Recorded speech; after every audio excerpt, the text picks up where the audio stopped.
सुंदरकांड। जब हनुमान चले राम काज पर, उस समय प्रभु श्री राम के एक वीर भक्त को याद नहीं था कि वो क्या कर सकता है। भीड़ थी, युद्ध की तैयारी थी। श्री राम दुखी थे, सीता दूर थी, लंका में बंदी। वानर सेना चिंतित थी। कोई नहीं जानता था कि समुद्र पार कौन जाएगा। तभी एक मौन टूटा। तुम भूल गए हनुमान, जामवंत बोले।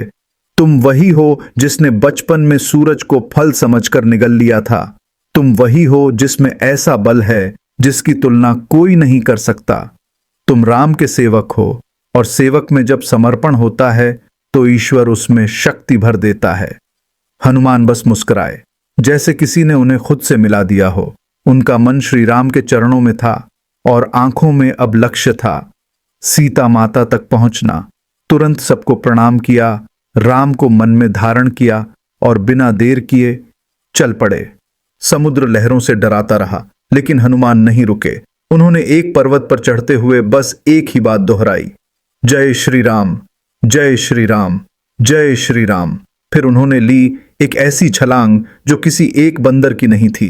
वो छलांग थी विश्वास की, सेवा की, अटल निष्ठा की। जैसे ही उनके चरण उस पहाड़ से छुए, पहाड़ पाताल चला गया। क्यों? क्योंकि जब कोई प्रभु का कार्य लेकर निकले तो रास्ते खुद हटने लगते हैं। आकाश में उड़ते हुए, लहरों से बात करते हुए उन्होंने देखा, मैनाक पर्वत विश्राम देना चाहता है। वो कहता है, थक जाओगे हनुमान, थोड़ी देर रुक जाओ। हनुमान ने मुस्कुराकर कहा, राम का काम किए बिना मुझे विश्राम नहीं चाहिए। क्या आप सोच सकते हैं कितनी शक्ति है उस वाक्य में? जब किसी के जीवन का उद्देश्य सेवा बन जाए तो फिर न थकान रोकती है, न दूरी, न डर। हनुमान उड़ते गए।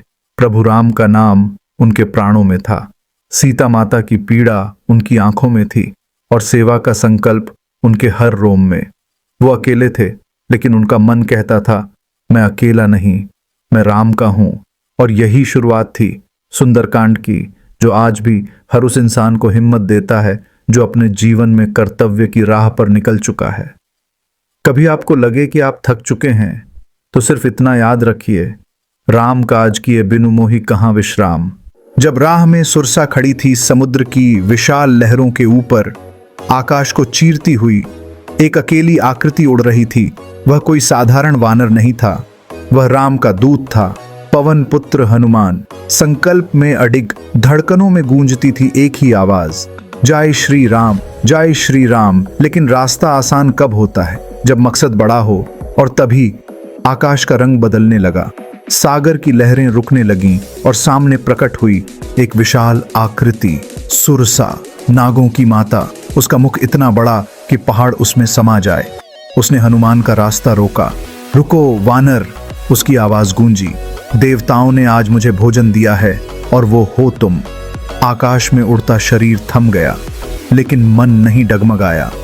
हनुमान ने उसे देखा, न डर के साथ, न गुस्से के साथ, बल्कि सम्मान के साथ। हे माता, वे बोले, मैं श्री राम का काम करने जा रहा हूँ।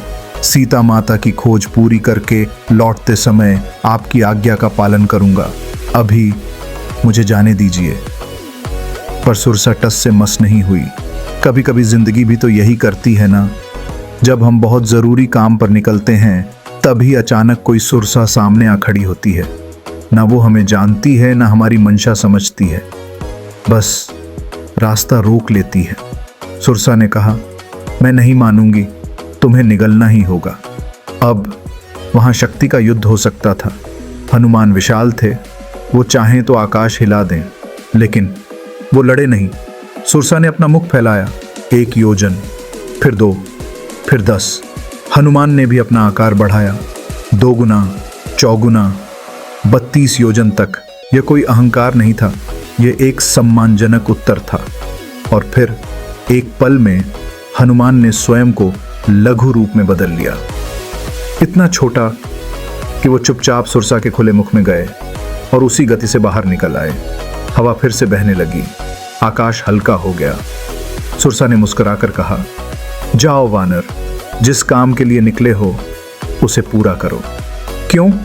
क्योंकि बल से बल टकराता है तो केवल टकराव होता है, लेकिन अगर सामने वाले को सम्मान, बुद्धि और नम्रता मिले तो उसका कठोर हृदय भी दुआ बनकर रास्ता दे देता है। हनुमान ने सिर झुकाया और फिर हवा के साथ आगे बढ़ चले। उनकी आंखों में अब और तेज चमक थी, उनके होंठों पर वही मंत्र, जय श्री राम, जय श्री राम। और उनकी उड़ान अब और भी ऊंची थी। क्या कभी आपके रास्ते में कोई सुरसा आई है जो दिखने में बहुत बड़ी थी, जिसे देखकर डर लग सकता था? पर शायद अगर आप भी हनुमान की तरह सम्मान, धैर्य और बुद्धि से बात करें तो शायद वो भी रास्ता छोड़ दे, क्योंकि सच्चा बल वही है जो अपने को संभालना जानता है। जब भी कोई किसी सच्चे कार्य, किसी उत्सर्ग या किसी ईश्वरीय संकल्प के लिए निकलता है तो यह निश्चित है रास्ते में परीक्षाएं आएंगी। कभी सामने कोई दीवार होगी, कभी मन में कोई डर, कभी लोग हंसेंगे, कभी कोई अपनों में ही संदेह करेगा। ठीक वैसे ही जैसे हनुमान जी निकले थे श्री राम का कार्य लेकर। दिल में सिर्फ एक नाम, जय श्री राम, और आंखों में सिर्फ एक लक्ष्य, सीता माता तक पहुंचना। लेकिन रास्ता कोई फूलों का नहीं था। जैसे जैसे वो आगे बढ़ते गए वैसे वैसे एक के बाद एक परीक्षाएं आती गईं, और उन्हीं में से एक बहुत ही विचित्र और रहस्यमयी सिन्हिका के रूप में आई। वो कोई तलवार लेकर सामने नहीं आई, ना ही उसने ललकारा, ना ही शोर मचाया। उसने सिर्फ एक काम किया, हनुमान जी की छाया को पकड़ लिया। सोचिए, शरीर ऊपर उड़ रहा हो, गति तेज हो, लेकिन कोई आपकी छाया को जकड़ ले तो आप कितनी भी ऊंचाई पर हों, खींचकर नीचे गिरा देगा। क्या ऐसा जीवन में भी नहीं होता? जब हम बहुत अच्छे मूड में होते हैं, आत्मविश्वास में भरकर कुछ बड़ा करने निकलते हैं, और अचानक कोई छाया, कोई बुरी बात, पुरानी आदत, किसी का ताना या भीतर का भय हमें खींचने लगता है। लेकिन हनुमान जी रुके नहीं। उन्होंने उस छल को पहचाना, समझ लिया ये कोई असली बाधा नहीं है, बल्कि एक भ्रम है, एक माया है। और जब पहचान हो जाती है तब समाधान आसान हो जाता है। उन्होंने उसी क्षण सिन्हिका का अंत कर दिया और बिना रुके आगे बढ़ गए। इस कथा में सीख नहीं, दिशा है। जब भी आप किसी अच्छे काम के लिए निकलें तो याद रखिए, सिन्हिका जैसे कई रूप रास्ते में होंगे। कभी कोई व्यक्ति बनकर, कभी हालात बनकर, कभी आपकी खुद की सोच बनकर। लेकिन अगर आप भी हनुमान जी की तरह संकल्प में अडिग रहें, मन में प्रभु का नाम रखें और छल को छल समझ सकें, तो कोई शक्ति आपको रोक नहीं सकती। आपका रास्ता खुद आपके साहस से बनता है। अब तक की सारी बाधाएं पार हो चुकी थी, सुरसा पीछे छूट चुकी थी, सिन्हिका भी हार चुकी थी, और सामने एक नई दुनिया खड़ी थी, सोने सी चमचमाती मगर भीतर से काली, लंका। हनुमान जी ने अपने विराट स्वरूप को एकदम छोटा कर लिया, इतना छोटा जैसे कोई मासक, यानी एक छोटे से मच्छर जैसा रूप। कोई पहचान ही न सके, कोई देख ही न पाए। ये कोई चालाकी नहीं थी, बल्कि समझदारी थी। सीधा युद्ध नहीं, पहले समझना जरूरी था। रात का समय था, पूरा नगर सोया नहीं था, क्योंकि अधर्म की नगरी में रातें कभी गहरी नहीं होती। सैनिक जाग रहे थे, प्रहरी खड़े थे, और वहीं लंका के प्रवेश द्वार पर खड़ी थी लंकिनी, एक निशाचरी, रावण की आज्ञा की रक्षक और उस नगर की पहली पहरेदार। जैसे ही हनुमान जी नगर की ओर बढ़े, उसने गरज कर कहा, कहाँ चले वानर? ये मेरी लंका है, यहाँ बिना अनुमति कोई नहीं आ सकता। अब देखिए, जीवन में भी जब हम किसी बड़े उद्देश्य के करीब पहुंचते हैं तो सबसे कठिन टक्कर दरवाजे पर होती है। हमारा आत्मविश्वास कहता है अब बस पहुंच ही गए, लेकिन तभी सामने आ खड़ी होती है कोई लंकिनी। कभी किसी अफसर का अड़ियल रवैया, कभी किसी संस्था की बेरुखी, कभी किसी अपने की कटु बात, या कभी अपनी ही हिम्मत का दरकना। हनुमान जी रुके नहीं, उनकी गति भी नहीं थमी, उनकी श्रद्धा भी नहीं डरी। उन्होंने लंकिनी से कुछ कहा नहीं, बस एक ही घूंसा लगाया। लंकिनी वहीं गिर पड़ी, मुंह से रक्त निकला, देह कांपी, धरती हिली। लेकिन यह घूंसा सिर्फ बल का नहीं था, यह घूंसा था विश्वास का, कर्तव्य का और भगवान के कार्य के लिए अडिग समर्पण का। लंकिनी कांपती हुई उठी, लेकिन अब उसमें घमंड नहीं था, बल्कि श्रद्धा थी। वो हाथ जोड़कर बोली, मैं समझ गई, तुम कोई साधारण वानर नहीं, तुम श्री राम के दूत हो। और ब्रह्मा जी ने मुझे पहले ही कहा था, जिस दिन कोई ऐसा आएगा जो मुझ पर विजय पा लेगा, समझ लेना कि लंका का समय पूरा हो चला है। सोचिए, जिसके लिए पूरा जीवन पहरेदारी में गया, वो खुद सिर झुकाकर रास्ता दे रही थी।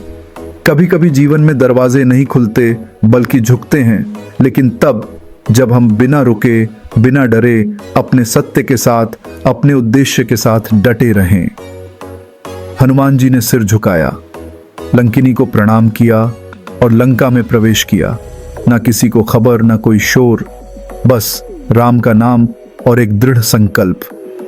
आप भी कभी किसी द्वार पर खड़े हों जहां कोई लंकिनी आपको रोके, तो याद रखिए, जरूरी नहीं कि हर बार बहस हो, हर बार सिद्ध करना पड़े। कभी कभी बस एक निर्णायक कदम काफी होता है। आपका भी कार्य ईश्वरीय है, आपका उद्देश्य भी महान है और आपकी छाया में भी हनुमान बसते हैं। बस श्रद्धा रखिए और चलते रहिए। जय श्री राम, जय बजरंग बली। लंकिनी का द्वार झुक गया था। हनुमान जी अब लंका में प्रवेश कर चुके थे, लेकिन यह सिर्फ एक नगर नहीं था, यह माया जाल था। सोने का नहीं, भ्रम का किला, शक्ति का नहीं, अभिमान का गढ़। हनुमान जी ने मन ही मन भगवान श्री राम को स्मरण किया और जैसे ही हृदय में उनका नाम गूंजा, उस विराट वानर ने फिर से अति लघु रूप धारण कर लिया, इतना छोटा कि किसी की नजर में भी ना आए। जीवन में भी कई बार ऐसा मोड़ आता है जहां हमें सामने से नहीं, भीतर से जाना होता है।